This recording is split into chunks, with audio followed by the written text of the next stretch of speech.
नमस्कार. रोज तेच नाश्त्याचे प्रकार खाऊन मुलंसुद्धा कंटाळले असतील, तर आज हेल्दी आणि पौष्टिक असा नाश्ता आपण इथे बनवूया.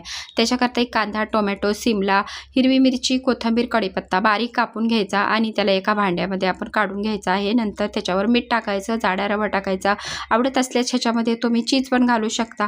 तर इथे आपण आता दही घालायचं आहे किंवा ताक पण वापरू शकता. तर इथं माझ्याकडे ताक होतं, चितळेचं ताक घालायचं आहे. लागेल असं ताक, पाणी घालून मिश्रण छान असं तयार करून झाकून ठेवायचं 10 मिनिट. नंतर आपण ब्राऊन ब्रेड घ्यायचा आणि त्याचे 2 भाग करायचे आणि त्याच्यावरती हा मसाला व्यवस्थित असा लावून घ्यायचा आणि वरून थोडेसे तीळ लावायचे आणि मस्त असा शॅलो फ्राय करायचा आहे.